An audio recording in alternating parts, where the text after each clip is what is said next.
definition of processes that ensure real-time solutions that are premised on the latest technology and which are user-friendly. Your Excellency, Honorable Members, Section 105, 1C of the County Government Act 2012 provides that a county planning unit shall be responsible for ensuring linkages between county plans and the national planning framework. To this end, the BETA, that is BETA agenda of the current regime, enshrined digital transformation as one of the drivers of the economy. A pillar that His Excellency Governor Kenyatta anchors in his manifesto and which centers around automation of key programs such as revenue collection, human resource management, citizen engagement, just to mention but a few. We as the Assembly share the Governor's vision, which has resulted into a deliberate decision to implement an e-parliament system convened so as to improve efficiency in the legislative mandate of the House. Your Excellency, members, it should not be lost that alongside the Parliament system, we have also implemented a business process management system dubbed Tendekeza that synchronizes committee operations, approval processes, and the finance office, which has gone a long way in improving accountability, ensuring seamless workflow, and effectiveness in the county assembly operations. Your Excellency, Honorable Members, if I may give a snapshot of the system you will launch today. Tendekeza allows online requests and approvals of assembly services, which will enhance the efficiency and able tracking of tasks across all departments. The e-parliament system entails sophisticated features that will allow our legislative officers to schedule sittings, prepare order papers, upload documents for debate, and publish them for members to seamlessly access at their convenience. The system will further be very instrumental during a roll call voting, since it will give real-time results of voting by respective members as they vote. It will also safeguard the integrity of our legislative work. Your Excellency, Honorable Members, more details of the functioning of the system will be demonstrated by our officers after this sitting. We are unequivocal that this is just an initial step towards digitalizing the assembly. Moving forward, committee services will go digital, as well as other critical activities where we expect to realize huge payoffs in terms of cost saving. The system will allow members of this House to access all reports, other assembly business on time, and allow their scrutiny with ease before sitting at the assembly, which will inform debate of various issues for consideration before the House.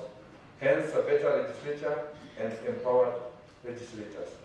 This, therefore, is an assurance that the residents of Murang'a stand to benefit real-time solutions on legislative business and better services to Wajito. Thank you, Your Excellency. Thank you, honorable members. Next order. Order number 3 messages. Order number 4 petitions. Order number 5 paper. Report on nomination of members to county assembly committees and nomination of members to the Central Committee on Gender and Social Services. The chairperson, committee on selection.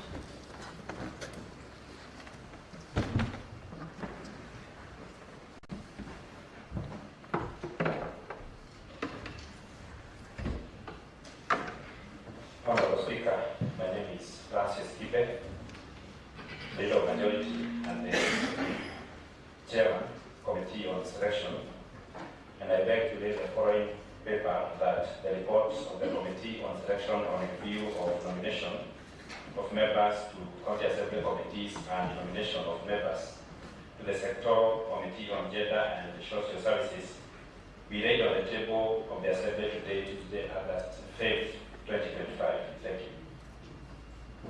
Thank you, Honorable Kibe. Next order. Order number 6, papers. Report on Murang'a Municipality Fourth Quarter Report and Statement of Expenditure for Financial Year 2024-2025. The Chairperson of Finance and Economic Planning.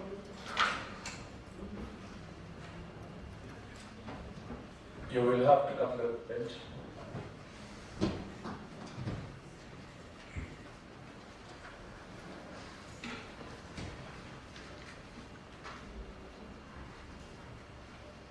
Thank you, Honorable Speaker. My name is Joyce Bogo, member of Finance Committee. Honorable Speaker, I beg to lay the following paper that Murang'a Municipality Board Water Report and Statement of Expenditure of Financial Year 2024-2025 be laid on the table of the Assembly today, Tuesday, August 5th, 2025. Thank you, Honorable Speaker. Next order. Number 7, papers. Report of the Budget and Appropriations Committee on the report on the first half budget implementation review for financial year 2024-2025. The chairperson, Budget and Appropriations Committee.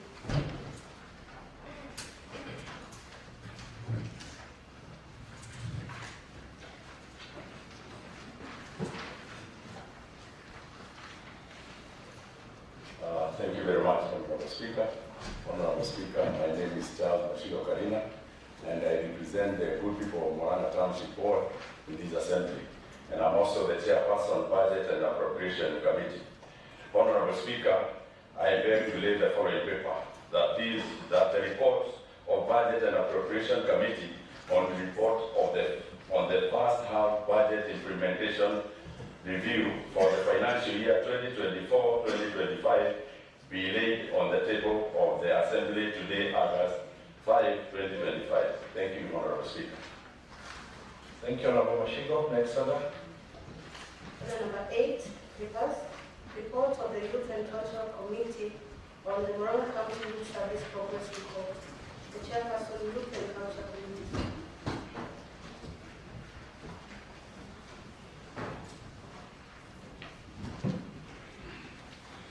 Thank you, Honorable Speaker. My name is Charlene Omboi. I'm a member of this great and vibrant Grand Assembly of Murang'a County, and I'm also the chairperson of the Youth and Sports Committee.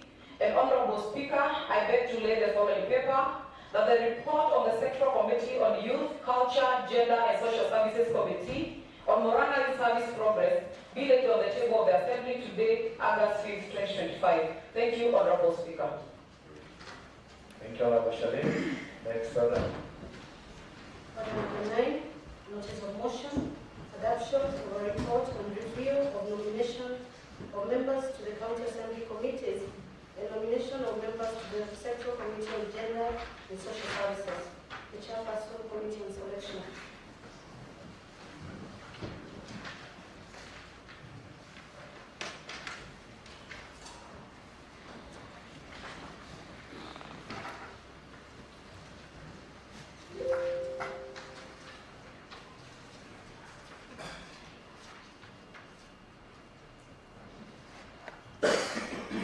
Honorable Speaker, my name is Francis Kipe,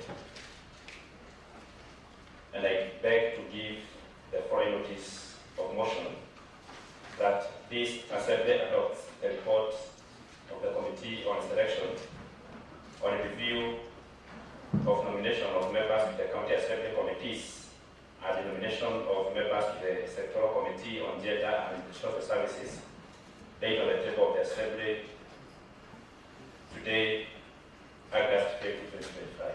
Thank you. Next order. Order number 10,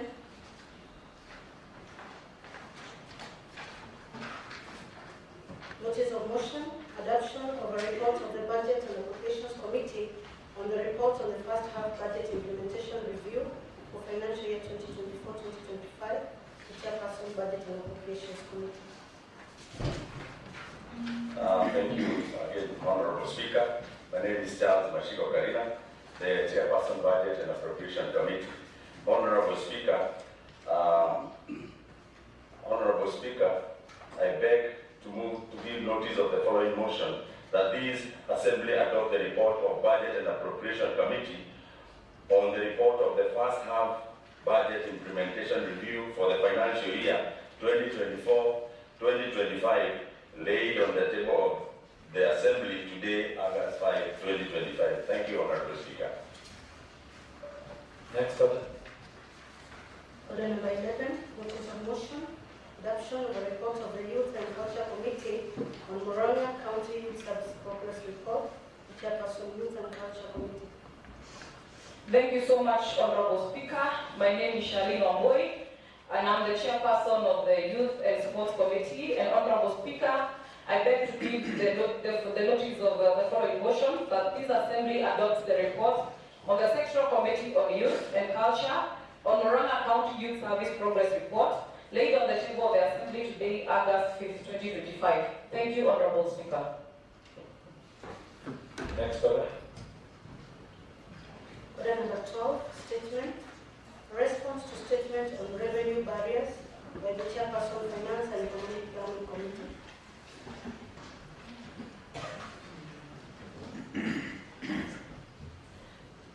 Thank you, Mr. Speaker.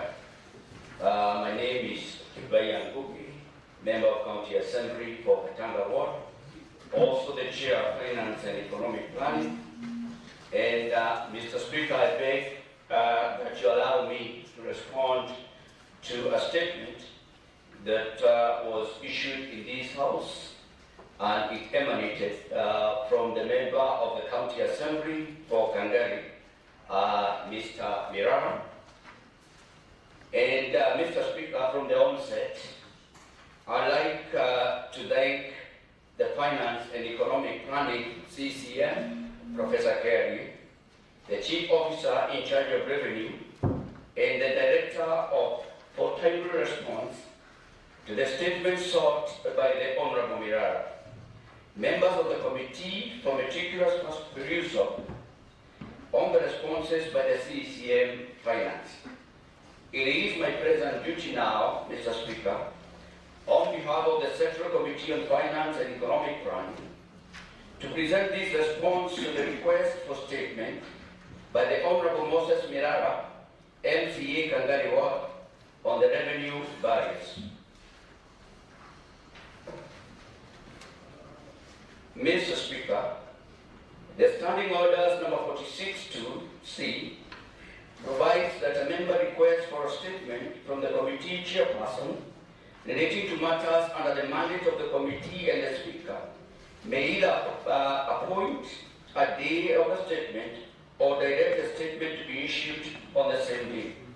Subsequently, in Assembly plenary sitting held on Tuesday, July 1st, 2025, pursuant to Standing Order 46-2C, Honorable Moses Murang'a, MC Kangari Ward, sought a statement from the Chairperson, Finance and Economic Planning on the revenue barriers in the county. Mr. Speaker, pursuant to Order number 46-2C, I hereby request for a statement from the Chairperson from the Finance and Economic Planning Committee on the following. That is the request from the Honorable Murang'a. Can the Chairperson submit a comprehensive report on the number of intercepted legal revenue barriers in the county, including their location? Can the Chairperson table a report on how much revenue the county collected through erection of such barriers from July 2024 to May 2025?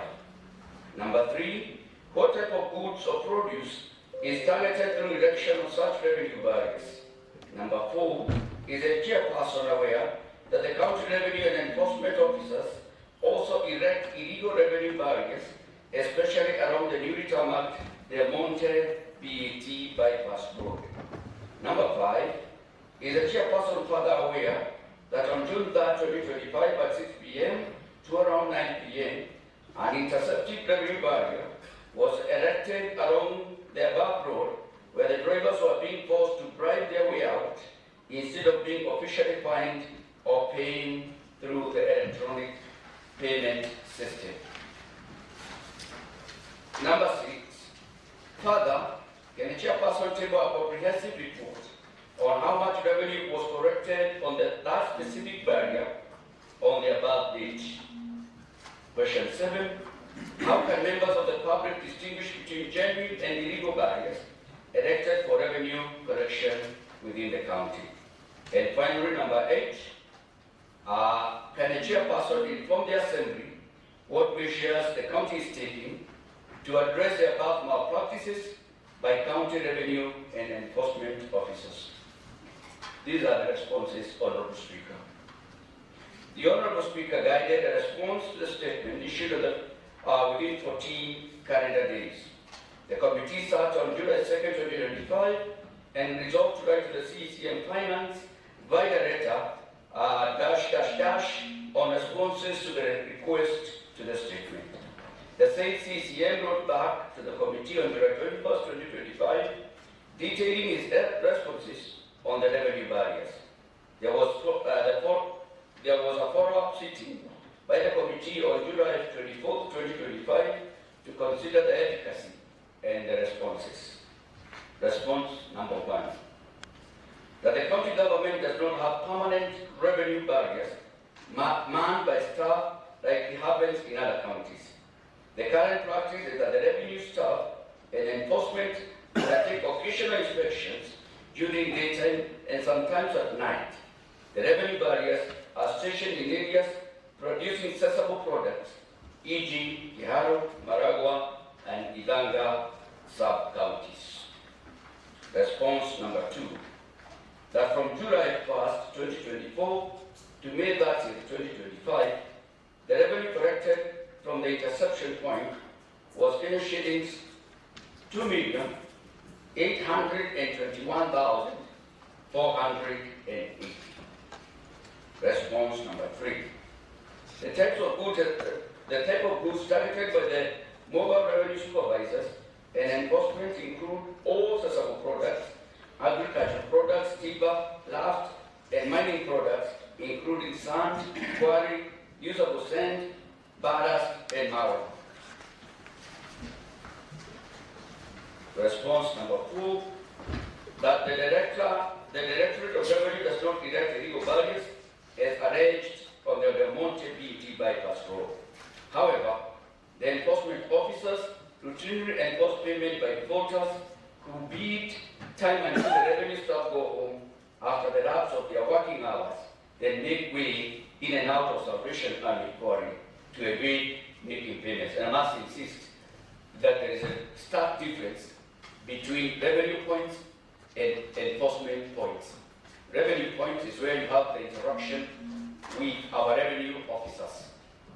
Enforcement comes handy when you have defaulted, when you have refused to pay at the revenue points.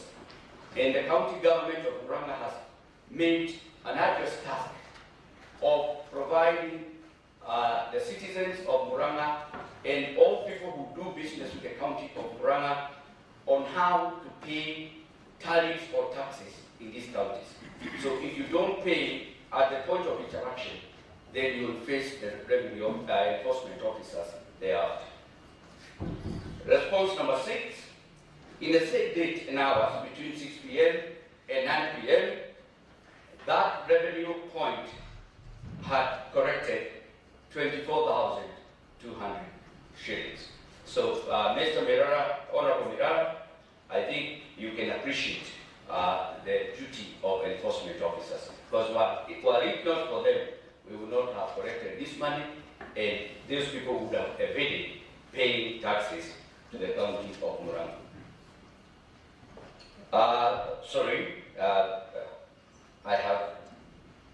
I'm too fast for myself.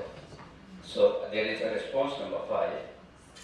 In paying bribes, both the government officer and the paying party are guilty. Traders in Murang'a know well that they should strictly make payment via the USSD code. Should a staff solicit for a bribe, the trader is at liberty to report the same to the sub-county administrator for administrative action. And I must insist that since the inception of this government, led by Robo Kangata, we have seen that there is voluntary. Murang'a residents have voluntarily agreed to pay their share of taxes because they can see the fruits or they can see the works that their taxes goes into in various projects, the flagship projects by the governor, and also the community projects that are integral in the development of our county, and I can say for sure that when we assumed office, we had corrected 582,000 the year 2023-2024. But since the inception of this government, we have seen remarkable improvement in the correction of our taxes. The first year, we did 1.1 billion. This year, we did 1.3 billion. And all thanks to the people of Murang'a for recognizing that services are commensurate with the taxes paid. Response number 7, that the Revenue Directorate is not aware of legal barriers mounted by the enforcement. In a case, a taxpayer trader is under the impression that the revenue staff is soliciting a bribe, they should immediately alert the sub-county administrator or any other senior officials or the area member of county assembly to allow that member of county assembly to conduct their work of oversight, because this space is not, we don't operate in vacuum. We all operate together, sequenced and geared to the provision of better services to the people of Murang'a, and you must agree that payment of taxes is cardinal to the improvement of a society. Response number 8, any malpractice reported against revenue staff to the top management is taken seriously and disciplinary action is taken. And I am a witness, and I'm not vouching for the department, that there has been several disciplinary actions taken to members of the revenue officers who have been deemed or where there has been evidence that they have corrected bribes. And I must say that the biggest fight we have, not only in our county but also in our country, is to ensure that we free this country from the yokes of corruption, because corruption is the biggest, and I must say that you will agree with me, is the biggest deterrent to economic development. Those are the responses from the Committee on Finance and Economic Planning, and I hope the Honourable Member for Kangari is also the Chair ICT will be contented with the responses from my committee. Thank you very much, Mr. Speaker. Honourable Murang'a, you raised these issues. Are you satisfied with the response?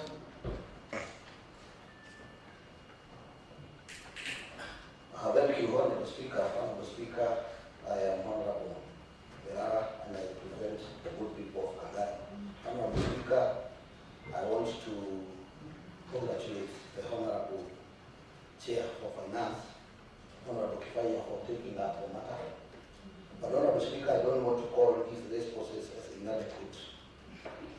Because Honourable Speaker, one of the reasons as to why I raised the matter is actually identifying the gaps that were available. And actually, my intention was to remedy those gaps. Because Honourable Speaker, that time that you hear the banner was erected, I called the Honourable Member for me to be. Because when I was passing by, I saw an erected barrier and I thought that it was illegal. But when I reached there and I queried, we actually went and abolished that barrier and removed that barrier. So I want to say that this is a gap that we need actually fill. Because Honourable Speaker, what is the harm of maybe the chief officer giving a letter, providing a letter, such barriers, such intercepted barriers during time, or what is the harm, Honourable Speaker, for us to put up a policy to establish a permanent barrier that now will be able to correct the revenue there.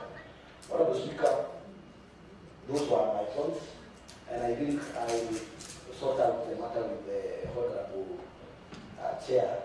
The matter is on the House, so it will be sorted here. So we want to understand if you are satisfied or not. I want to say that a little bit satisfied by some of the answers. But I have already stated that my intention was to now limit that. And maybe I would ask the Honorable Chair for Finance, why does he feel that we need the public or the members of the public do not pay and that they should be intercepted to pay? This is actually because he has not even harmonized the cess rates with another county. You find that in Murang'a with the Assad road, we pay much more than what the other counties levy. So I think, Honorable Speaker, as we approach, I just want to know what stops even the staffs from maybe thinking that they can get a lot of money and go ahead and elect illegal barriers with themselves, because some of them maybe they live in Kabati there, and they know that if we do not have money now, we can just elect an illegal barrier without the knowledge of the director, without the knowledge of the CEO, and then we solicit for bribes, Honorable Speaker. So I would wish that we have permanent barriers if we need to enact any rule in this House to provide for them. That would be good. Thank you, Honorable Speaker.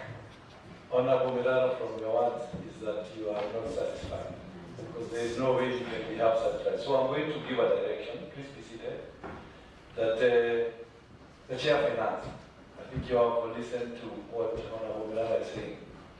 I think he's discussing more of remedial issues. And I will give you another 14 days to come back to this House and address the issue of remedial.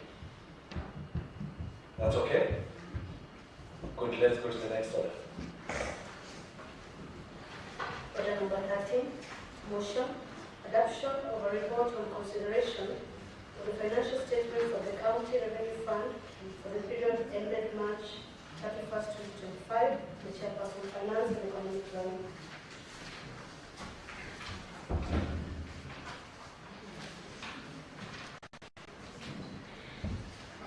Thank you.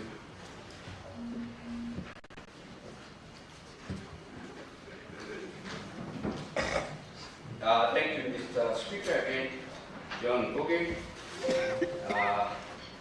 the Chairperson of Finance and Economic Planning. And Mr. Speaker, I beg to move a motion that this Assembly adopts a report of the Special Committee on Finance and Economic Planning on consideration of financial statements for the County Revenue Fund for the period ended March 31st, 2025, laid on the table of the Assembly on July 30th, 2025. Mr. Speaker, I want to acknowledge you and the acting clerk of the County Assembly for the facilitation in the analysis and of the financial statements of the County Revenue Fund. I must also thank members of the Finance and Economic Planning Committee for the meticulous job that they have done in ensuring that they play their role in analyzing and oversight of this financial statement. It is therefore my present duty, Mr. Speaker, to table the report on the consideration of the financial statements for the County Revenue Fund for the period ended 31st March 2025 for debate and adoption. Mr. Speaker, Article 207 of the Constitution provides for the establishment of a county revenue fund for each county government, into which shall be paid all money raised or received on behalf of the county government, except money that is excluded by an act of parliament. May an act of parliament be retained by the county government to be paid into some of the fund established for a specific purpose. Section 109 of the PFM Act provides that there is established for each county a county revenue fund in accordance with Article 207 of the Constitution. This fund is established to hold all revenues collected by the county government, including the equitable share of revenue raised nationally, grants from the development partners, proceeds from domestic and foreign borrowing, taxes, fees, and other receipts. Section 157 of the PFM Act contemplates that the county executive committee, member for finance, shall in writing designate a person to be responsible for collecting, receiving, and accounting for such county government revenue, as the county executive committee member for finance may specify in letters of designation. An accounting officer and a receiver of revenue are personally responsible for ensuring that adequate safeguards exist and apply for the prompt collection and proper accounting for all county government revenue and other public monies relating to their county departments or agencies. Mr. Speaker, the withdrawals of funds from the County Revenue Fund are authorized by the County Appropriation Act. County Treasury is required to seek approval from the Control of Budget before any funds is transferred from the CRF to the operational bank accounts of both the county executive and the county assembly. From the state transfers, accounting entities implement and manage cash according to the approved budget. Reporting and accounting for the County Revenue Fund, Mr. Speaker, Section 166 of the PFM Act provides that the accounting officer for the county treasury is responsible for the preparation and presentation of the County Revenue Fund financial statements, which give true and fair view of state of affairs of the fund for the period ended March 31st, 2025. The financial statements are to be submitted to the Auditor General, Control of Budget, and the Commissioner on Revenue Allocation. Regulation 41 of the PFM Act provides that an accounting officer shall sign financial statements, thereby making himself or herself responsible for their correctness. The financial statements were authenticated by the accounting officer of the county treasury or chief officer, finance on April 9, 2025, essentially bearing responsibility for the accuracy in presenting the fair financial position of the finances of the county government of Murang'a for the reporting period. The approved supplementary budget for the financial year 2024-2025, Mr. Speaker, was 10.74 billion.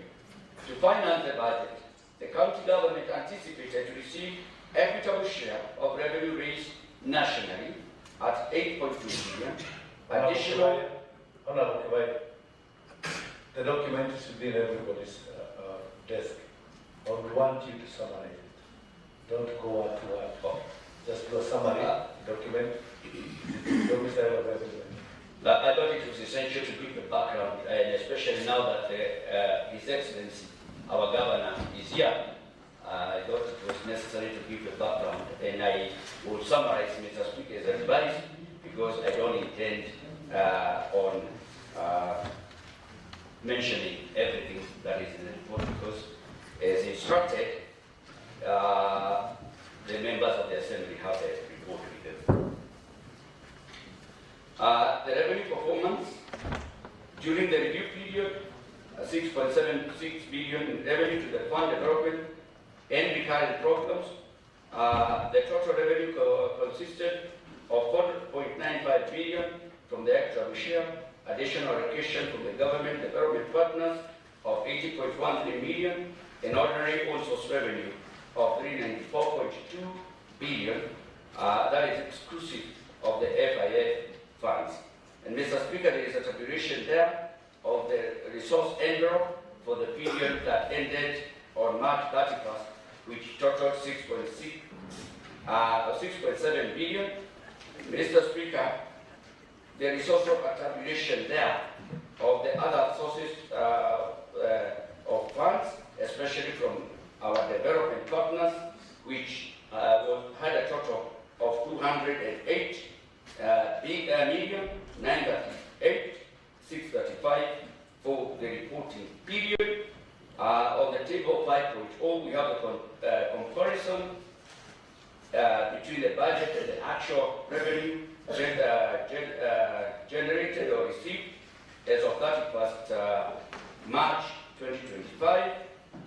And we see that we had received 6.6 billion against our budget of 10.7 billion, which was an absorption rate of 62%. We also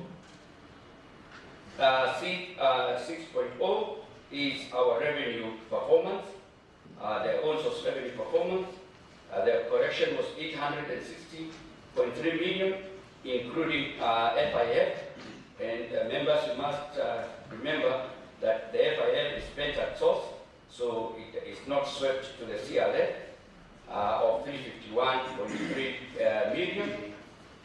Single business permit, you can see the tabulation there of all the revenue streams that we have, and you can see the biggest portion of our source revenue came from the hospitals, and we must do better to ensure that we up the other revenue streams so that we don't rely on the FIF or hospital funds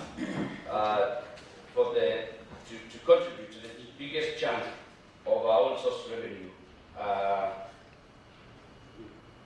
correction. On 8.0, we have the recommendations, Mr. Speaker, that the county revenue committee should consider a memo on employment of land-based professionals.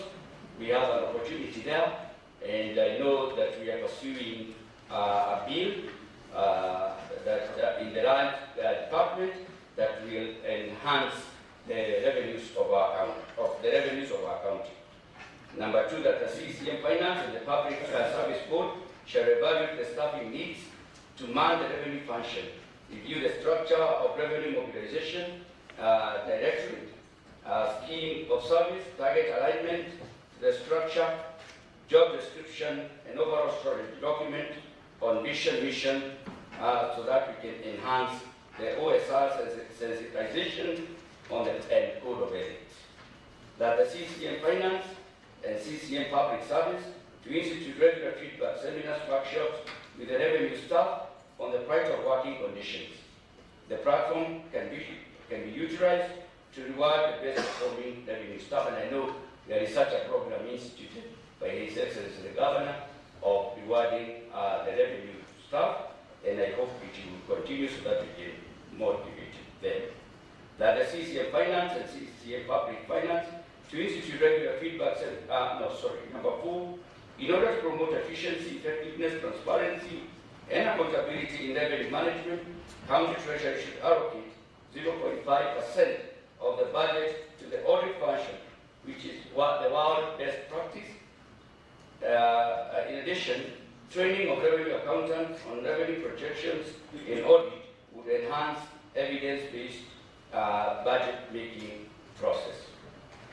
Mr. Speaker, that is the end of our report, and I must insist as the finance and economic planning that we can do better, especially on our source level, because we have realized that the elasticity of demand for the services provided by the county is very high. This is because since the inception of this government, there has been a dramatic change in the fortunes of our people on the ground. The governor has some flagship programs that have been very well funded and have been received on the ground in a big way, and our people are demanding for more services. We might reach a point of kink, and I know that the governor and this assembly is doing everything possible to ensure that we collect more money, and especially in our industrial park there at Makeji, so that we can provide more services and better services to our people. I call now Mr. Mashigo, the chair budget, to second the motion. Thank you very much, Honorable Speaker. I'm Charles Mashigo Karina, the Chairperson Budget and Appropriation Committee, and as well as the member of Finance Committee. Honorable Speaker, I want to second the motion and also congratulate the committee for coming up with such a comprehensive report in regards to the financial statement. And I urge members to adopt the same so that we can hand the same report to the implementation committee to see that the CEC Finance act on the recommendation given by this committee. Thank you, Honorable Speaker. Thank you, members.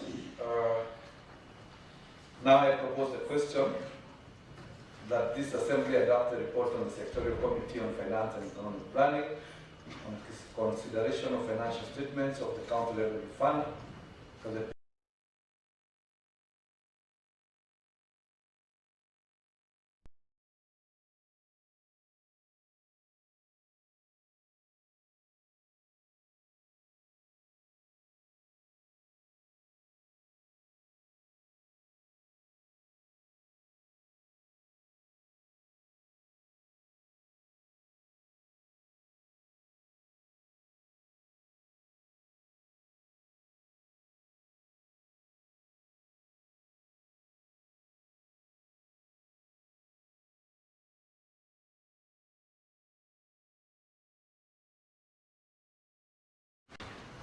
Thank you, Honorable Speaker.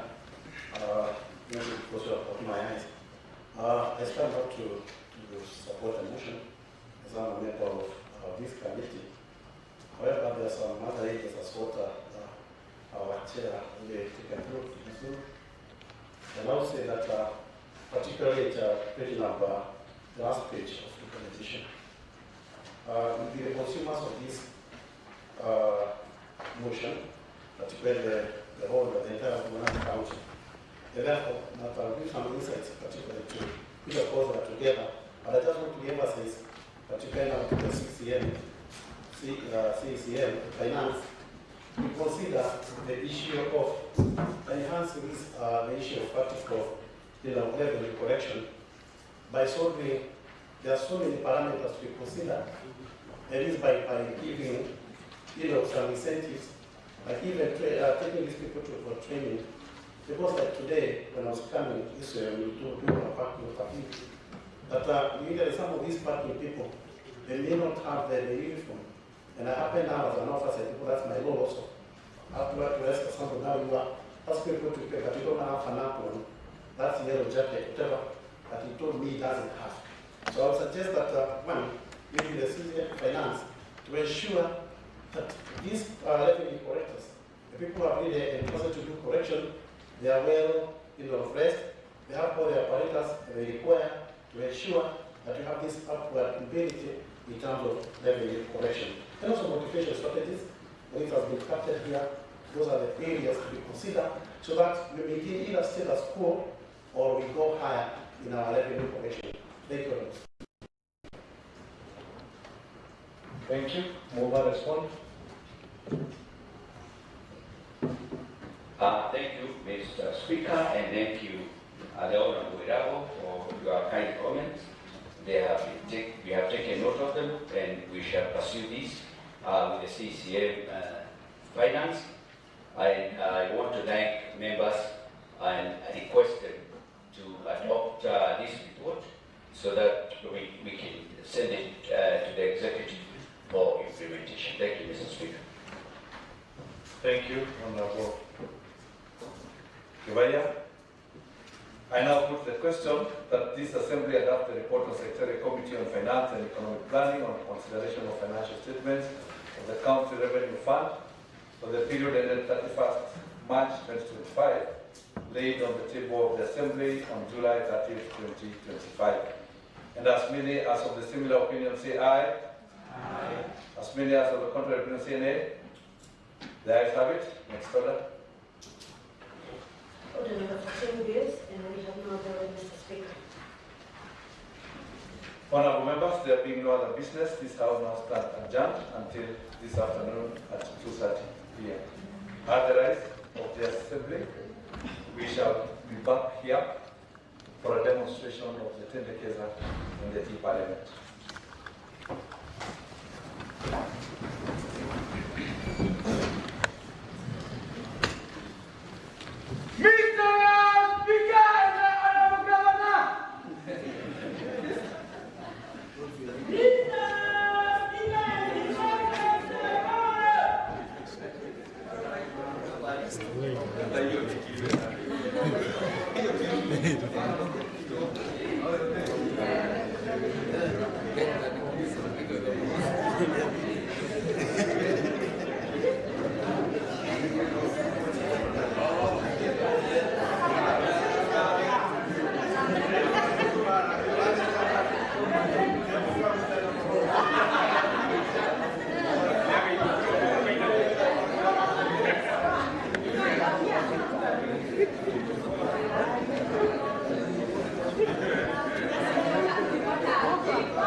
Nimeona message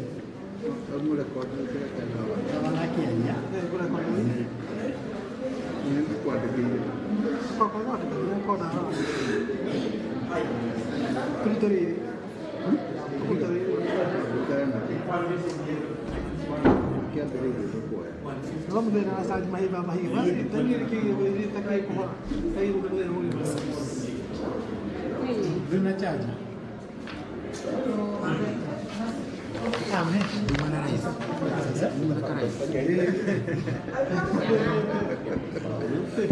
Yes.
Governor, Stephen Murang'a, the Speaker of the Assembly, the speakers from various assemblies, members of the Assembly, and visiting members from various assemblies, and all protocols observed. Good afternoon. Your Excellency, allow me from the onset to acknowledge that this third Assembly of Murang'a is quite privileged to host you this morning as a main guest to launch these two very significant platforms, namely the e-Parliament and the Business Process Management System, Tendekeza. Permit me to also appreciate the Honorable Speaker of the Assembly and members of the County Assembly Service Board for having resolved to establish these two very important platforms. This day speaks volume. It most importantly demonstrates the commitment of the Service Board and its desire to offer quality services during its services. Your Excellency, steady steps and unity of purpose have indeed culminated in the third Assembly, attaining remarkable growth in various areas. We gather here today to celebrate one of those achievements, which is automation of this legislature. Your Excellency, as you're aware, Article 10 of the Constitution of Kenya 2010 identifies transparency as a core value that must be upheld by all government entities, especially when enacting laws and or making public policy decisions. In our country, county assemblies are established as legislative branch of county governments, and of course, with a key role in lawmaking, apart from ensuring that the institution significantly reduces paper consumption. The e-Parliament will also lead to increased transparency, and this will foster a great citizen engagement. As I say, Your Excellency, history is very important, and I recall with a lot of nostalgia during the first assembly, immediately upon promulgation of the Constitution and establishment of the devolved government. Those seconded to the Assembly from the different local authorities, especially those placed in the Hansa Department, had very exciting narratives to tell. Because, for example, they were seconded, they did not have tools of trade, they did not have recorders, they did not have food journals, and they had to take notes through shorthand and record what each member was saying. I think this was very tedious because later on they had to sit and try and transcribe what they had written. So you can imagine how much information was lost during taking the short notes. So later on, the assembly,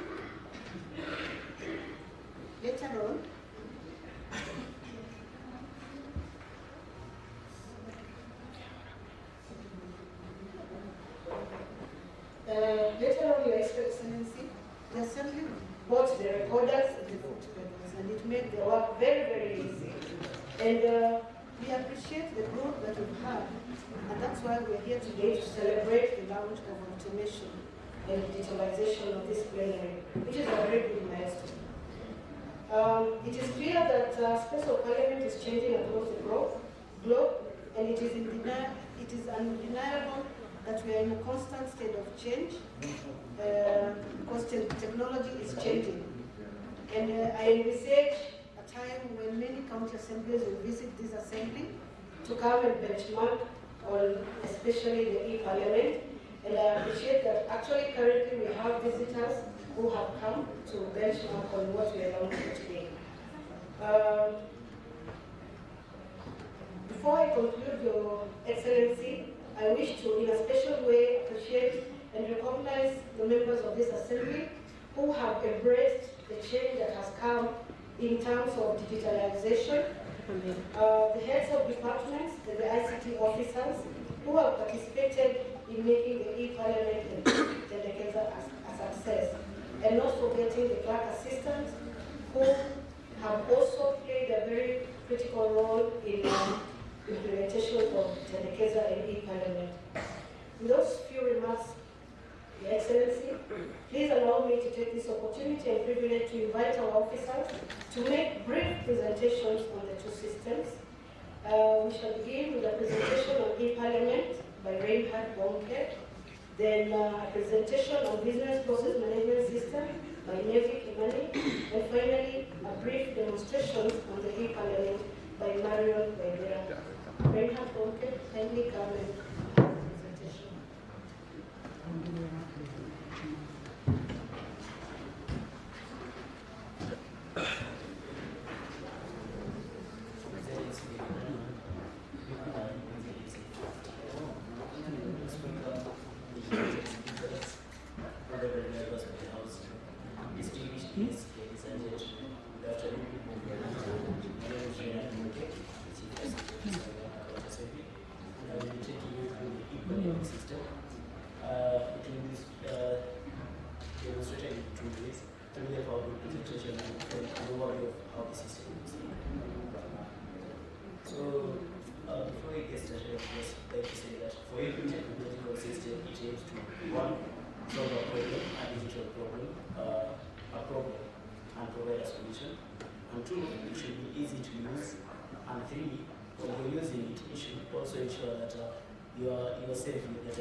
So I'll take you through the journey of the e-parliament system, how we started designing until we came up with the e-parliament system.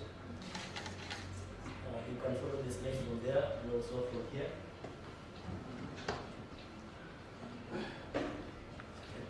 So the government challenges we were able to notice there was difficulty in accessing meeting materials.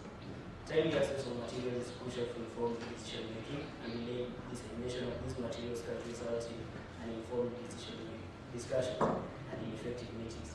So there was a challenge in accessing meeting materials, and also another key challenge that we were able to note was inconsistent communications, because governance relies heavily on consistent communications, relying on multiple platforms like WhatsApp, email, and the physical bricks can information could get lost in between. So having a centralized system where communication could be done was also a key thing that we were able to note. Another key problem that we were able to note was lack of a decentralized documentation platform, a digital decentralized documentation system. Without a unified platform for documentation, meeting and notes and action becomes scattered, and this inefficiency not only compromises accountability, but also complicates future references and follow-ups. So with those three problem statements, we were able to come up with this e-parliament solution. It's called the convene e-parliament solution. So with this system, we have a centralized digital working space where all every meeting, everything that is happening within the legislative house is accessible through this system. So for each and every member, there is secure access. This system is specifically designed for the members and the secretariats. Members benefit from secure role-based access to meetings, agendas, files, votes, and notes. This ensures sensitive information is kept confidential by promoting transparency. There's real-time annotation and collaboration, especially when it comes to documentation. Let's say there's a report being displayed to the members. They can be able to make notes, highlight a few things that they need to refer to, and these notes will be accessible to them even after the meetings. And then once a meeting is done, these meetings are automatically archived, and including the notes the members made and everything that they noted about that meeting, and they can be able to go back to it and see how it went. The system is user-friendly, as I will demonstrate. The e-parliament puts a clean, intuitive interface designed for each use case, regardless of technical experience, and the system can be accessed. This is based on training, more on doing. And then one of the key things that I was able to highlight was integrity. When you're using a system, especially in a legislative house, there should be integrity of the system to ensure that there is no tampering of the system or documentation. So with that, a few things in this system that have been set place is authorized personnel only, where only members can be able to access this system, and the secretaries who are able to upload the documents that are needed. And then there is a clear audit trail.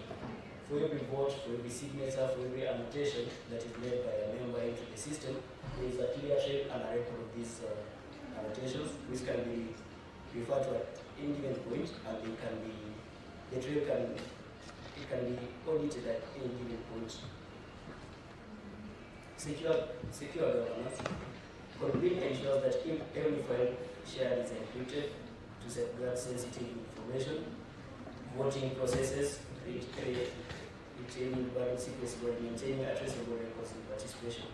So with this system, even when there is a document in that system, we try to print it, it comes with a watermark of who is exactly accessing that system. So should the document leak, it leaks with the evidence also.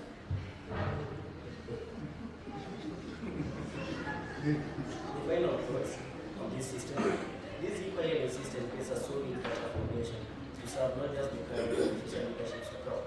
At the core, this system, at the core of this system is just processing data, and it's doing so in a very effective way, and ensuring that this data is accessible to all members at the right time, because they get to receive notification of any meetings that come around, and any communication that is made through the platform is able to get to them timely.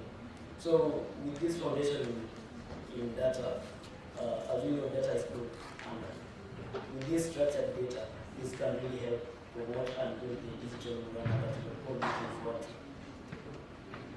So I'll go to the live demonstration.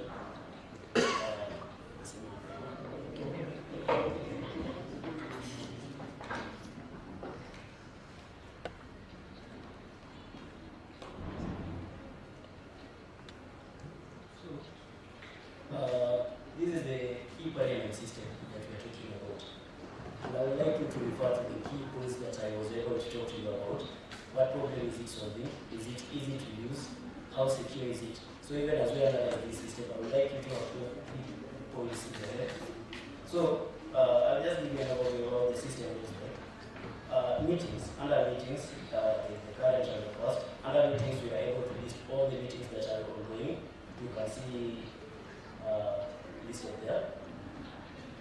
Resolutions, if there is something to vote about, it will be listed under the resolution, or something to sign. The current shows the current things that need a member to attend to, and the past is the things that are passed previously. There is the review. This also works especially when it comes to signing documents, as you can see. With the test documents. So if a document needs you to sign, you get them in the review room. Once you complete it, it will be found there.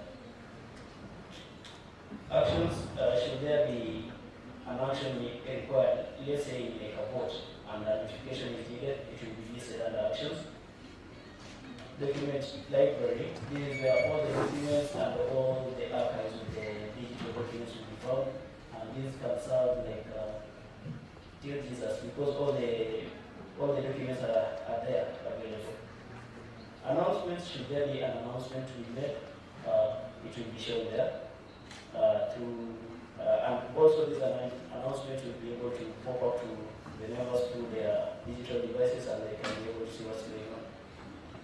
Survey, this covers any survey that should be done, especially for quality purposes or things that we should improve. All the surveys will be found there. Yes, that's an overview of the e-parliament system and how it looks like and how it works. My name is Rena Kunte, and I hope you really understand. Thank you. Thank you, okay. David?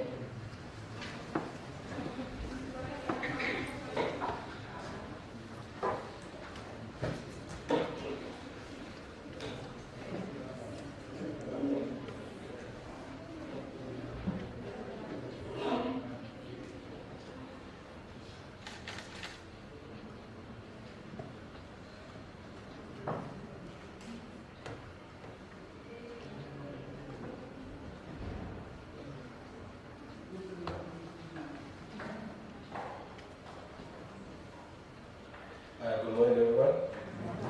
My name is David SCT officer in the Assembly. I'm going to discuss through the business process management system. We also have the slides up there. The business process management system, also known as the Tendekeza system, is what we use here at the Assembly for the learning of businesses and the processes that we undertake the assembly, be it memos, emails, we use the system and have a table of contents and show the system features, the references, the scope, the overview and the benefits of the system. Then we have the administrative and the general features, then have the functionalities of the system. The system basically is an online request and approval system for all assembly businesses from all departments. It improves on user experiences and efficiencies, and it also has alerts and tasks for every member. If I as a staff of the assembly raise a memo to my HOD and he or she will be prompted through email and SMS that I have sent in a task at his inbox or her inbox. Also there are approvals for all the committees and take things as we go on. We also have document tracking and attachments, and also we have the system across all the departments and also the digital list. I might add that the document tracking system, we all know the bureaucracies of the government and other organs, and you might write down a memo along the way, and between the registry and the HOD, it gets lost. But now through the assembly, I get to know how long my HOD have taken time to approve my documents, and also how long does it take for one document to take from the initial step to the last step of archiving. We have these following modules that are there. We have the workflow. We also have the user and staff management. We have committee management. We also have the DSAs and the allowances, and also money is calculated by the system for all members, and then it is posted to their payslips. We have an example of the dashboard of the staff and user management, where we, as the IT and the admins, get to input the users of the members. Recently, we also have an Abobita Bobo who is with us. He is already on board in the system. He just gave his details and we have uploaded him. And then he's through the system, we have committee management. The system provides for the definition of house committees and various sectors. Honorable Bobo is already onboarded to the various committees that are there. And also for today's assembly, we passed a report of members to be onboarded to the committees, which is fast-tracked with the system. And also we have the user processes. For the workflow processes, we take an example of maybe a committee is going out to a workshop. These are the various processes that the committee will take. The clerk assistant will initiate an application of meeting. We then go to the liaison committee headed by the deputy speaker. He approves the same. We then have the budget officer checks the availability of budgets for the assembly and for the committee. It then goes to the clerk's approval and then the speaker's approval. And also for the DSAs, we have people who are entitled to interest and also DSA and allowances. It is defined locally and even foreign. When you are going to a foreign meeting, you apply for the meeting in the system, you claim in the system, the finance processes the payments, and the payments is paid through IFMIS, and the system is able to integrate with IFMIS such that once the schedules and the payment documents are approved, it's taken to IFMIS and internet banking and it's paid to your account. For the workflow, which promotes all transparencies, is the real-time notifications, where we have said the heads get notification of those initializations. It saves on time, and we have online document access, and we also have archiving until Jesus comes. So after you retire, you still get your document is saved. When audit comes, the documents are provided. We provide the system, which is very transparent. So we won't have any audit issues when it comes to the assembly, because we just give them access to the database, and then scrutinize our documents in conjunction with the physical documents that we have. There are various benefits of the system, where you can scan the QR code and get to the document to the system. It has internal controls and audit trails, which is beneficial to the internal audit committee and the audit department, which will be followed up with this workflow. We then have workflow. We also have admin features where we set up department, we set up emails, alerts, and all those other things that are done by the admins. We have committee management. We have different sectoral committees, select committees, and even board committees, and even ad hoc committees with our governor wants to incorporate the assembly in the investments, and you want to have us a committee, we have them created in the system, and we help in the work of the assembly. We have said about the DSA and the liaison office. We also have said about the budget office and the control of budget of the assembly. The approved budget of the assembly is closely monitored through the system. And we also have said about the sitting allowances, where it is then given to the federal system. And I'll give a brief demonstration, but I'll just show the dashboard. Here is the example of the summary of all committee documents. It is given here of the number of applications that are there, the number of application members that are there, and then even the meetings. We also have an example. Right now, as we speak, we have an outstanding 14 members that needs to be worked upon. The members have listed. The same, it constitutes their approval stages. The speaker has 5 approvals as of this morning. The speaker has 1. We have an archive of 107 members, and we have the member preparations. That's part of the presentation. I can give a demonstration of the same. What I'm talking about. Here we have the number of documents. As I click here, I can get on the fly the number of members that are there. These are, we have done 317. The staff have done 223. We have 14 outstanding members. Here we have the number of documents that are there. We can give the public communication and ICT. We have done 2 or 3 for the county assembly. We also come down the number of members that are there as of this morning. The number of applications for the claims, we have 14. And as the finance, we have various stages. Preparing the schedule, there are 3. Verifying the schedule, we have 1. And certifying, we have 1. And then for the committee, and we have the archives, we have 986 minutes. And then we have 185. We have the number of members that are there. And also, that's it for the presentation. Thank you.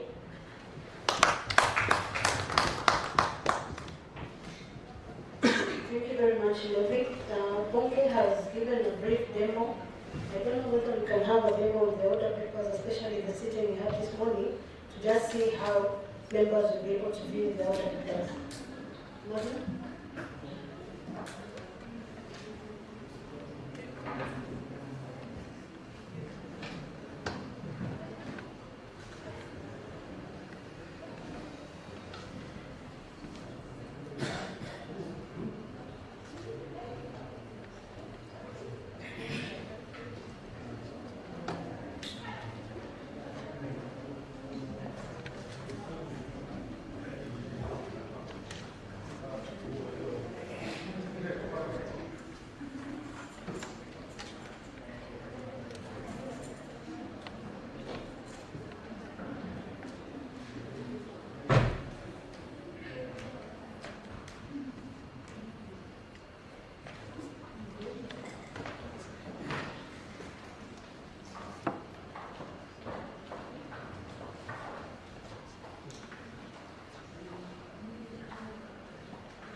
demonstrate the back end part of the mobile app. As you can see,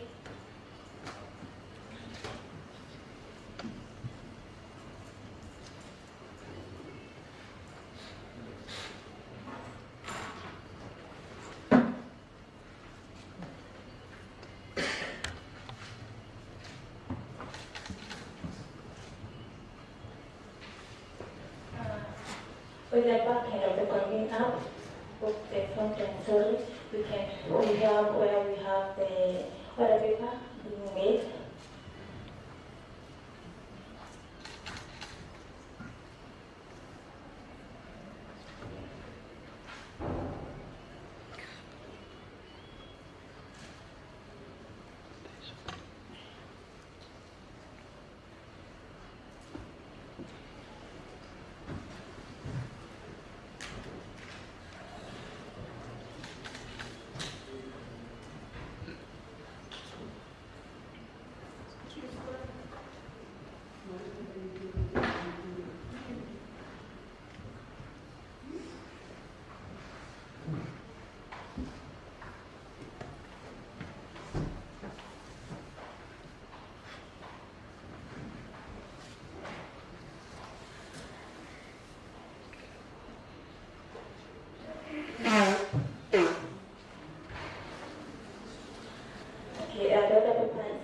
Issued as follows. We have, when the speaker comes in, he has to pray first. That's the prayer. In every order paper, we have to have an administration of oath. Whether it is a member who's been administered oath or not, it has to be said. If there is any other business, the member who has not been administered oath, it has to be administered first. For example, like last week when the Honorable Mogo was being administered oath, we had first administer him oath before we continue the order as well.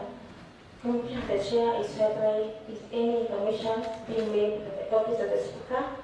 Messages is whereby is all the messages that come from the office of the governor. Any information made by the office of the governor is come to the assembly as a message.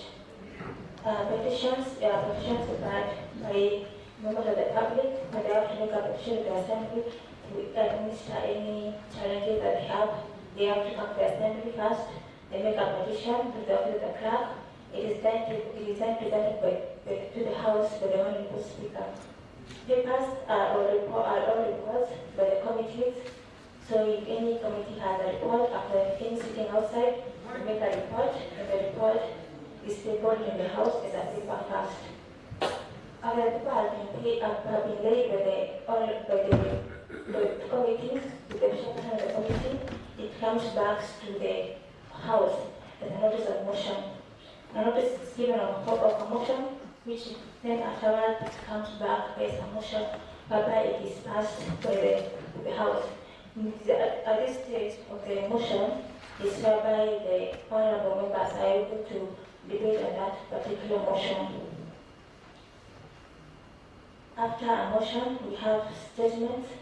Before motion, we have statements whereby if a member have something they want to ask a particular member or a particular chairperson, they have to ask it as a statement. They come and they ask, they file a statement, and the statement whereby they give notice, they say that this issue is raised in my area and I want it addressed by a particular person. Then that particular person or that particular committee goes outside and they sit and they have to discuss what that statement or what that request is.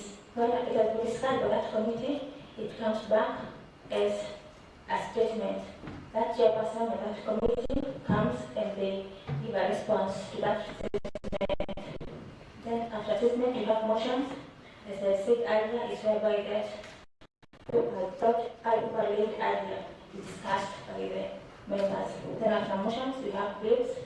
We know what bills are. Bills are discussed by this House and passed to the Senate by the Governor. Thank you.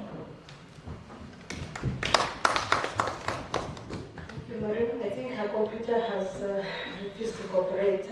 Those who are following during the sitting in the morning, you could see the documents being projected on the screen, and that is how the documents will appear in the members' machines. Wherever a motion comes, the report being debated will be projected on their screens. You'll agree with me that with the automation of this assembly, we will have efficiency and effectiveness in assisting our members to execute their mandate of oversight, legislation, and representation. So, Honorable Speaker, I call now upon the Leader of Majority to take up the program from there. Thank you.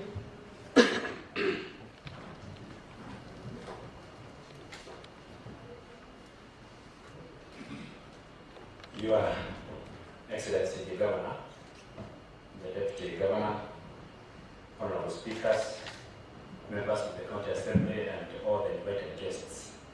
My name is Kido Wasari, Leader of Majority, Murang'a County Assembly.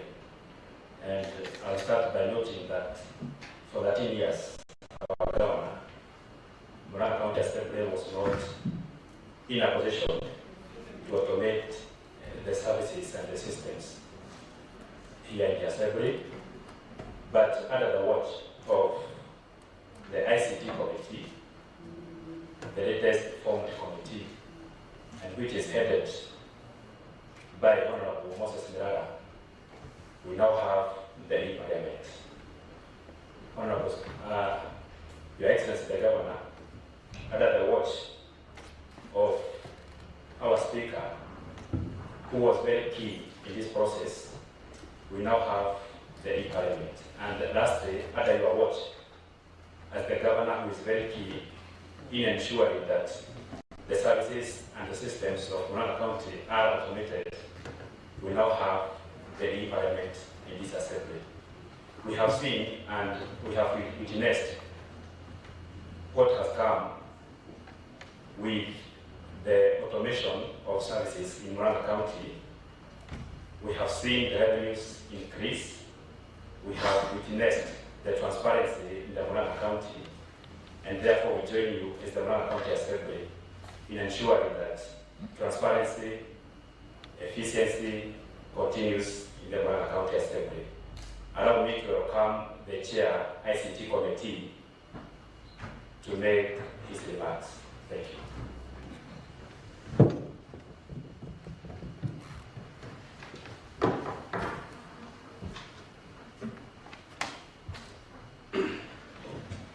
Thank you, Your Excellency, the Governor, and our Speaker, and all the guests. I am Honorable Moses Murang'a. I represent the good people of Kandare, and I'm the Chair ICT in this Assembly. First of all, Honorable Governor, I want to welcome you for this launch, and I want to recognize the efforts that have been made by our Speaker in making this a reality. I also want to thank my committee on ICT who have overseen this activity. And I want to say that today, this is a jewel on our crown, Honorable Speaker. Honorable Speaker, I want to also say that we have seen, we have made tremendous strides in making our county digitalized and automated. We have the hospital management system that has seen us, our hospital, become very efficient, Honorable Governor. Honorable Speaker, we also have the revenue management system that has made us realize a lot of money, a lot of revenue from thousands to over $1 billion, Honorable Speaker. And these are gains that have resulted by way because of what we have done in automation. Honorable Speaker, the e-parliament part is what is portends a very, very good event today.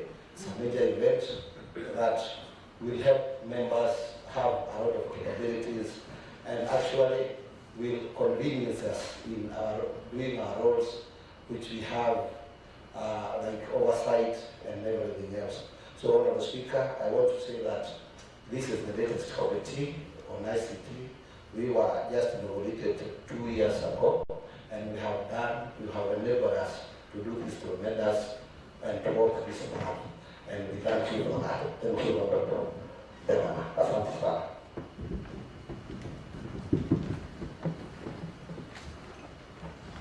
Thank you, Honorable Murang'a. Do you have the members of the SCT committee? I request them to rise up. We recognize the SCT committee members. Yes. Those are the members, some of the members who are in that committee. Thank you very much.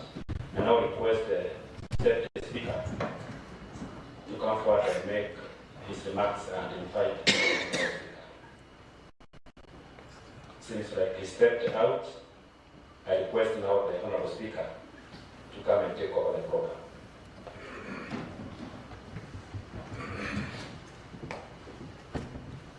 Thank you, Your Excellency, speakers present, honorable members and guests. Is it afternoon? It's good afternoon. It's been a tedious day, but it was the signature day. I think we've been looking for this day for a long time. Of course, I want to thank the board. I don't know if the board members are here. I have seen them around, and they walked out. Oh yeah, Honorable Elizabeth is here. We have discussed this issue of automation for a long time, and it defeats purpose not to have done it. But here we are, and we are happy. Governor, you know, when you come from the private sector and you get into government, some of the things are not the same. What you think that most cannot move. When you want a paper, by the time it gets to you, it's a different paper from its origin. When you approve something, by the time it gets to the finance department, it's something else.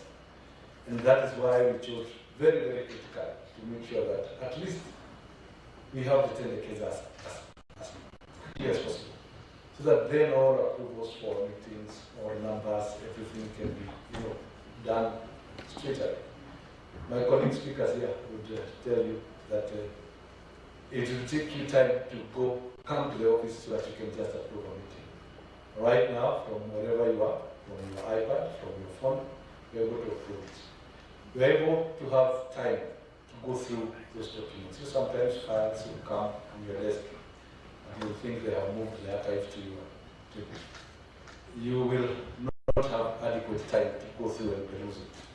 See, the work of a speaker is more administrative, this is less political. So you have to check on those files, critically. You have to have those members of a certain committee and know how many they are and what are their allowances, how many days they have gone out, what is it. It will take time.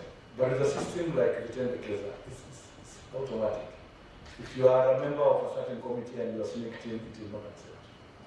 If you have been into another meeting and you want to be sneaked into another, you cannot have double meetings. So that used to happen when you are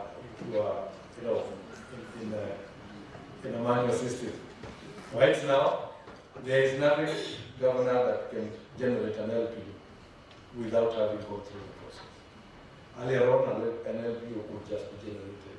It's just a few. Right now, after the final approval, directly goes to the Director of Finance Department, and they're able to do it. So efficiently, we have seen a change, and to us, this is a signature day. The issue of reassembly, Governor, every time I sat on that seat and members debated, the first thing they said, where are the reports? Only to find out that the reports are under their desks, and it's a huge file. They could not read it at the right time. So the assembly now helps us to prepare members so that by the time they come to the assembly, they know, they're informed of the debate, and they can make adequate and proper points on those issues. So I'm so happy today. I think I also want to thank you for making time to come. I didn't know we would keep you that long, but indulge us a little bit. It's our day. Before I proceed, I have colleague speakers. I want to first of all thank them for making time to come here. I'll request that they come and say something so that we can move on. I have speaker all the way from Bungoma. He came in here to be with us in this celebration. Please, Honorable Chuma, please come and say something. Don't you worry about the cold in Central Kenya. We live like this.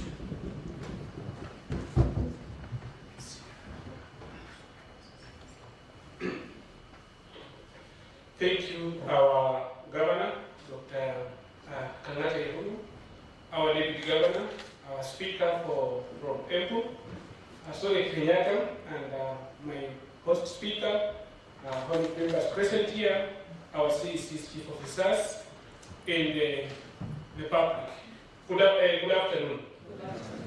I came with my 200 members here, allow them to say that they are not politicians. They eat from talking.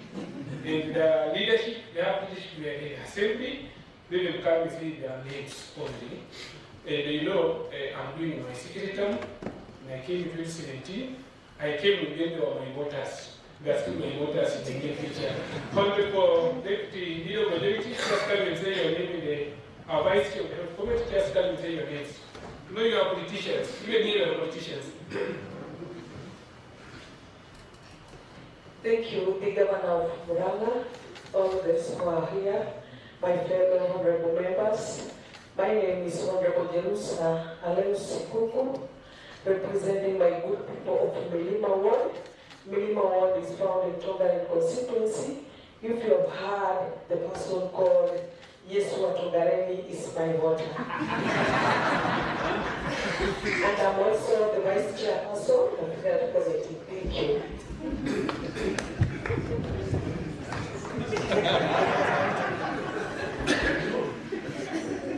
Thank you, Your Excellency the Governor, the speakers, my fellow honorable members.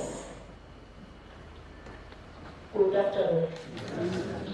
My name is Joan, representing our Ward Country Campaign in Mount Yellow. We have another mountain there. And also in the county assembly, I'm the deputy majority leader.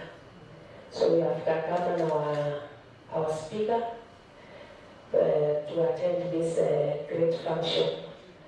And I have appreciated the system that it is going to ease our work and make us to form our core mandate in an effective way. Thank you. Thank you, Honorable Jerome. In our assembly of Bungoma, we share our responsibility very question. If the chair is a man, the vice chair is a lady. If the chair is a lady, the vice chair is a man. All alone, except the speaker and deputy speaker. The ladies who are available are willing to become chairs of committees, willing to become the speaker. So let me take this chance and say thank you very much, Murang'a, for inviting me. I came purposely because, number one, last year I was hosting games in Bungoma. All the way people from Murang'a came in large numbers, and I remember receiving a team of Murang'a in the evening hours in a bus, and asked me that if they don't have accommodation, I was looking for one for them in Bungoma.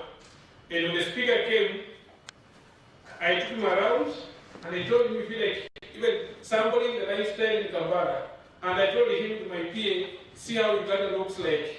So I came back to say thank you for coming, for taking part in Games of Bungoma.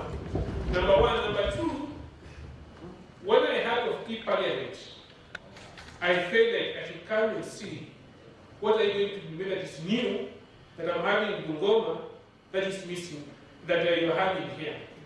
And from what I've learned, you know, in such systems, those have challenges. In the second assembly of the speaker, what he has just spoken about of somebody signing committees 5 books spontaneously, and there is no those meetings. So what we are trying to do, people have been trying to do is prudent use of resources of the counties. We are given managers, the board members, madam the board here. We are managers of people's resources. So when you see us being strict, we are not being over strict in a given way. We are very accountable to not given us by the treasury. So what I've learned that in the near future, when I come back with my team, what I've so far seen of people having papers reading will be history. In Bungoma, we never read these papers in our houses. We only share our reports and our order paper on our gadgets. We only have one report or 2 reports at most. The one the speaker having a hard copy and the soft copy, and the movers report only. The rest are all on gadgets.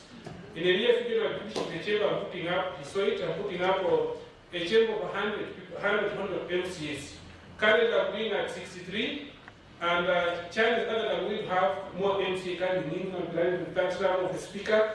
I'm going to go up soon. I'm still going to be there again. So now running around for the third term, hope we're having more MCA. So it's a good thing, but it has challenges. So honorable MCs, when you see clerk and the speaker saying that you are in Mombasa, you are not in Nairobi, don't say something bad. This is not saying. What challenges we're having? I remember when I went to the assembly the first time, you could see people signing for 32 meetings, only attending 5 meetings. It used to happen. Of the members who I'm having in the assembly, 25 were elected out of 45. So I know what I'm talking about. People used to have those shortcuts, and it was misuse of resources. We are constraining the resources, the money must be spent prudently for the welfare of the honorable members, staff, and the rest of the country. As I finish, a honorable speaker, the governor, are very happy becoming around, which is what we are doing in Murang'a. And you don't have to go to Dubai to learn. Even here in Murang'a, you can learn something you take back home. The young man saying that Jesus comes back. We have one Dongaremi, so be very careful. But he may come soon than you may be expecting. With those 2 remarks, thank you very much. I'm very happy. The only problem I've complained, and I'm still complaining about this area. We aren't used to this temperatures or this. It's very uncomfortable for us. Thank you. Thank you, Mr. Chairman. Honorable Mutesi, please come briefly so that we can attend to all of us. This gentleman from Murang'a is called Muteti Murimi, yani a politician farmer. Your Excellency, the Governor, the Deputy Governor, and all the speakers, members of the County Assembly, na marafiki wa Murang'a, good afternoon. Also, before I speak, I was accompanied by 2 of my colleagues. I don't know, one vote lost along the way, the majority leader to leave. Then him as a Murang'a, then his honorable Isaiah Bogo. I saw him in the public car.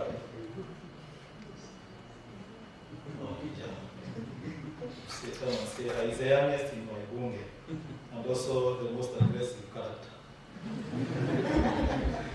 Dear Excellency of the Governor, speakers, my fellow colleagues from Murang'a County, Basin. My name is Dr. Mbogo Isaiah. I'm a friend to Murang'a County. It's a place I love, it's a place we learn from. It's a pleasure to be here today for this launch. It's a great thing we've learned. And as I was sitting there, I was talking to my speaker and telling him we need to duplicate this as fast as is humanly possible. And thank you, Governor Kamata. You're such an inspiration.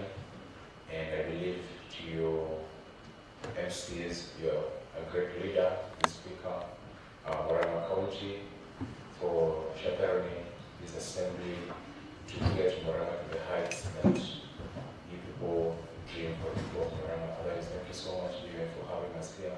It's a great pleasure. And to my colleagues from Murang'a County, MCs, Kazi Safi, Mshikilia hapo. Thank you so much. Yes.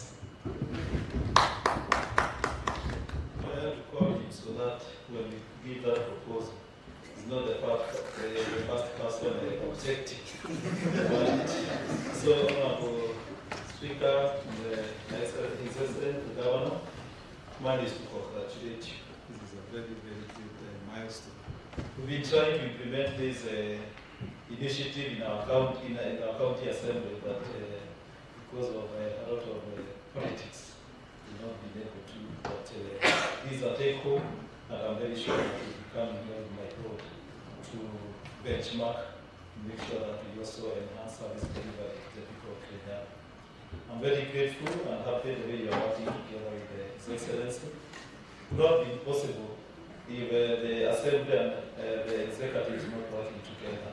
Basically from the process of passing the CIDP, the budgetary allocation, but of course even the political goodwill to have this system implemented. So, Bwana Mkuha, Your Excellency, congratulations. I think Murang'a is a model county when it comes to prudent management of resources. And basically, even demonstrating what the Commission can do. We were having a chat with His Excellency, and I was asking him, do you actually normally get more allocation than other counties? Because when I look at Murang'a, every other time we are benchmarking on smart city, we are benchmarking on Kanata care, we are benchmarking on now revenue management system, and congratulations. I saw last year we achieved a 1 billion mark on revenue, on source revenue. So there is so much to learn from Murang'a County, and I will tell you to keep it up. This is what we are elected to do, and we have to give value for money, value for the resources that are allocated to us to make sure that we are able to improve life of our people. So I'm happy today. I'm in Murang'a for a good reason. The last time I was here, Mr. Mukuha set me up. During a certain value, he told me to read a speech. I never went to work.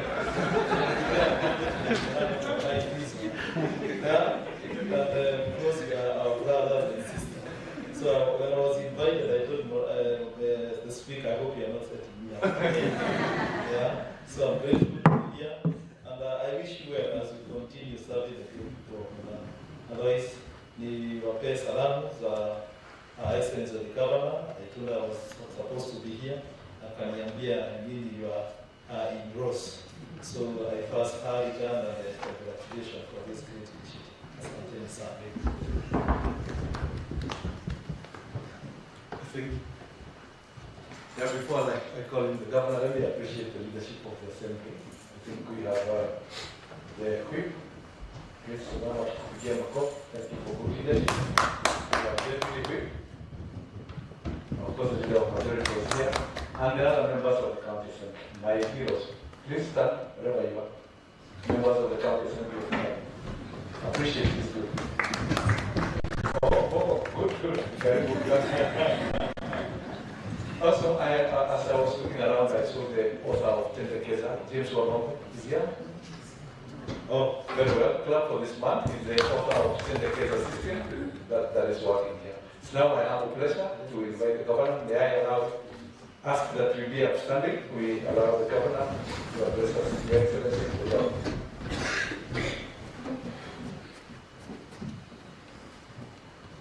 Thank you.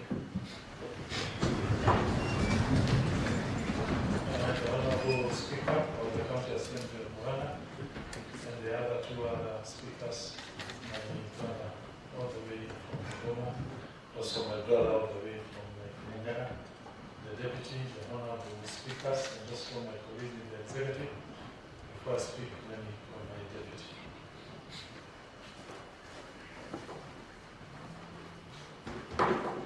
Thank you very much, Your Excellency, the Governor, the Speaker, and the visiting speakers, honorable members. Good afternoon. Good afternoon once again. Mine is to congratulate the Assembly for work well done, and especially taking a step into digitization. We are looking into a county that is well integrated. The county executive has also been working really hard towards digitization. Hata sisi tuko na ile inaitwa e-cabinet, and we are also working on a system that tracks bills and also regulations from the departments, so that the county assembly and the committees can be well informed and we can join in the collaborative effort. My only challenge to the Speaker and also to this House is to look at your system and see which part of your system can be public facing, so that the community and the people of Murang'a can better interact with members, can better interact with the assembly, so that we can offer better services to our people. Otherwise, God bless you and take care. We have one new county commissioner active. We can come and say something to help your colleagues.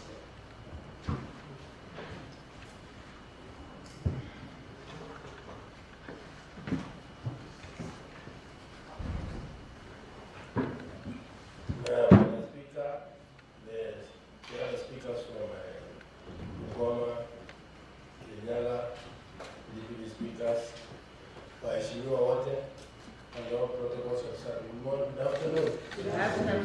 My name is Charles Murigi. I'm the acting acting county commissioner. Our county commissioner has just been promoted from the regional commissioner to the regional commissioner meeting. So we are here with the rest of the committee members. With me, we have our secretary from that way. We have our AP commander, this is Kiloro, we have the county police commander, Kimoe. Advisors, as a security team, is to thank most sincerely for the effort you have done to bring our county these standards. And our governor, you have done very well. Other counties are engaging on what we are doing, the new connection. And we are just beginning on this. Another is my own friend. I was here a long time ago, 16 years back. I was here as a bureau in this county, in this county, Murang'a East. Now I've come here as a new as the BCC. Otherwise, have a nice day.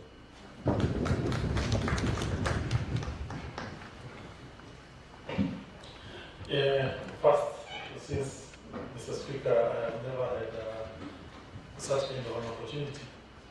Let me thank God for enabling my PA to now translate to become a Mheshimiwa, Mr. Bob. I'm very happy. And I think in Bobo, I think the saying that hard work is and patience pays. Because you all know where he has come from and is now a honorable Mheshimiwa. Secondly, Murang'a County Executive really respects it and appreciates the role of the county assembly.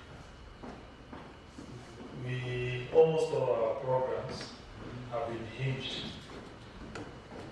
through policies and laws that have been passed by this honorable assembly. Many would have opted to roll out those programs without a legal framework, but us we got the opposite, because we appreciated the key role of an assembly. When we come here, we negotiate. You amend, you vary our proposals, but we believe that's what you are doing is your role, and we really appreciate your work. This, I would dare say, this can be described as one of the busiest county assembly Murang'a has had. Based on how many policies you have passed, the bills you have passed, clearly you have been having a lot of business transacted. It is on that basis, therefore, we were happy when we had you want to donate your assistance, and we are very, very appreciative. And maybe just for the record, I can give an example of one business just the other day you processed. You passed what we call a budget that had a line of sports. Many would have just gone on to explain that and without a policy framework. But we said no. To ensure the funds are better utilized, we came up with a law and you guys passed it. And we are really proud for that. Probably Murang'a would not be having games, which for the last 1 or 2 months have been happening all over Murang'a, creating opportunities for more than 20,000 young. Funds almost 70,000. So a whole ecosystem of 100,000 based on your decision to come here, transact, create a sports bill that enabled us to have a legal and clear framework to utilize the money of sports. So therefore, congratulations. It is on that basis, therefore, your efficiency is very important. Today, what you have done is historic. You have created an e-parliament. That then means the businesses that the county government will be taking to the assembly will be done in a more faster way. Whether motions, whether bills, whether policies, we now know maybe it will take a shorter period because, let's say, for example, you are at your home or handling constituency matters, you'll be able now to know what business is there, you transact, You come, you attend, you are notified, and therefore we suspect faster processing of county business. Mr. Speaker, definitely you have some outstanding work on the county executive. We are looking forward for the executive to pass, particularly to important businesses. One is the county amenity ward policy. Almost everyone here has a private card of medical insurance. But when you get sick, most likely you go to Vika or Nairobi. That is capital export industry. We are thinking we create an amenity ward in our institutions so that when you get sick, you are treated here, your money remains here to help us buy medicine. But you can't move without your policy endorsement. The same also applies to the other one called local policy.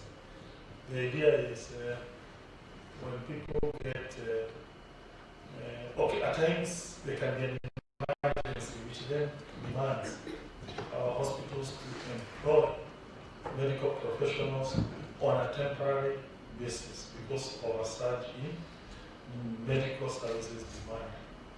And therefore, we want your endorsement to consider that so that we create a window for that. We suspect maybe, Mr. Speaker, now that you have a new parliament too, the business will now be processed in a more faster way. Of course, we're not saying you have not been fast, no, you have been very fast, but definitely we believe that with this system, things can only get better.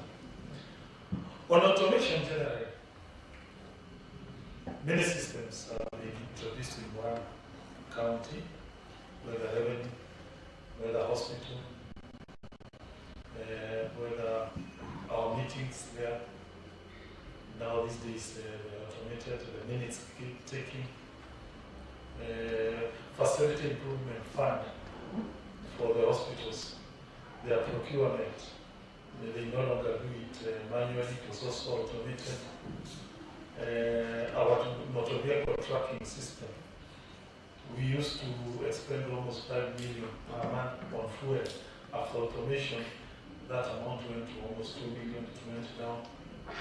And we reduced the number of accidents. We used to have a lot of accidents, even instances where people have perished. Since we automated, the number of accidents went down. And therefore, automation creates efficiency. It is the way for the future. We are glad because of that and your support that we have gotten from the committee headed by Honorable Murang'a County next week during the Evolution Conference has been appointed by Council of Governors to come and illustrate our systems to the other counties. And the support will not have been given that opportunity, we have not for your good work. And therefore, we are humbled by your support. But allow me to finish by highlighting problems of automation, because they are there. Number one problem is internet. You'll be finding once in a blue moon the internet is down. So you might be compelled to create what we call redundancy mechanisms. Also, you might be also be compelled to ensure internet provider is not one. These days we have a satellite internet provider.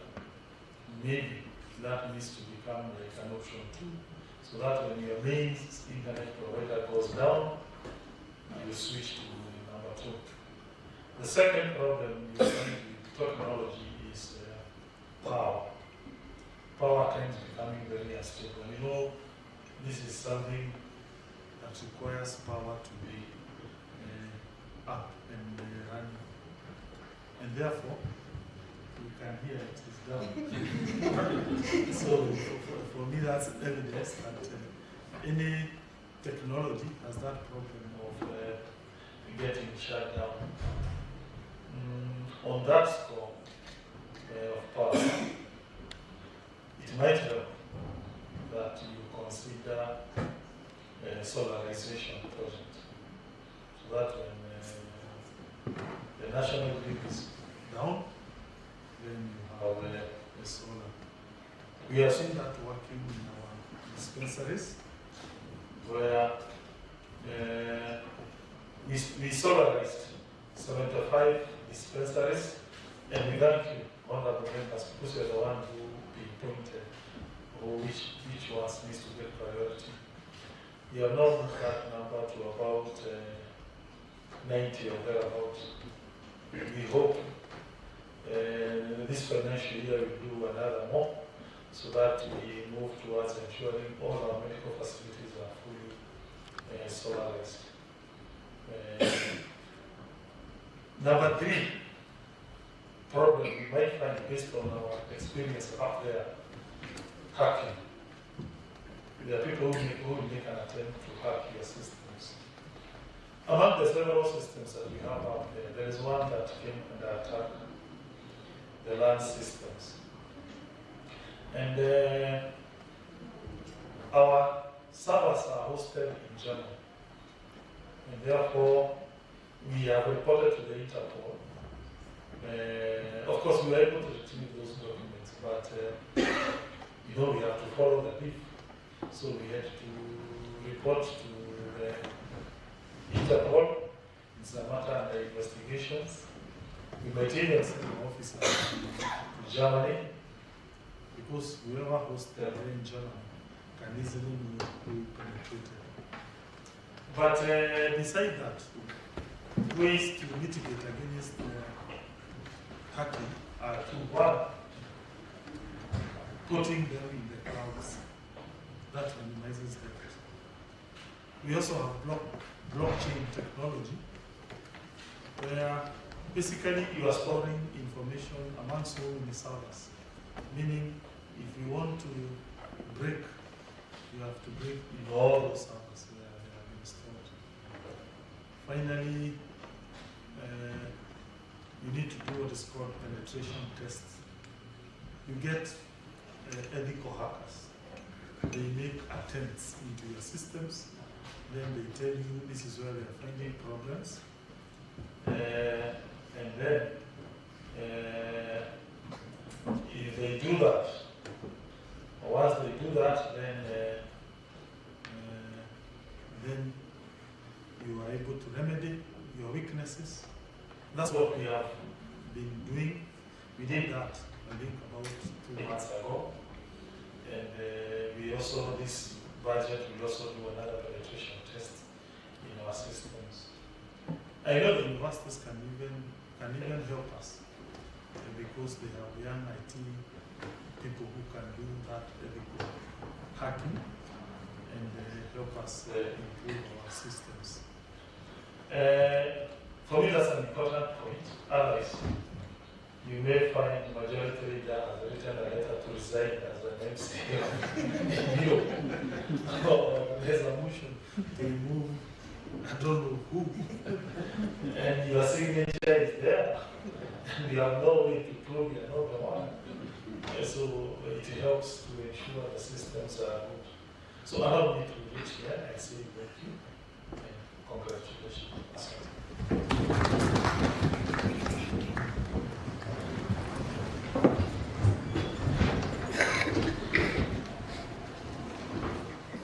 Thank you, Excellency. I think we'll have a session outside here where you will get the whole thing.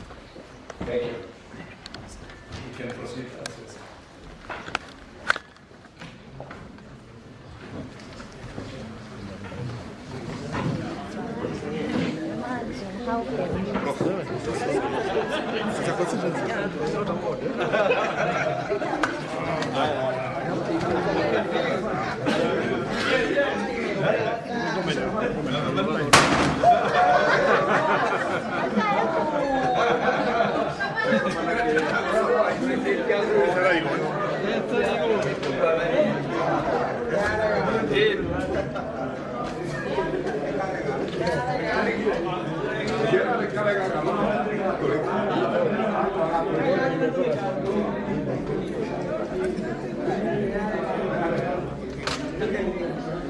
Estoy igual,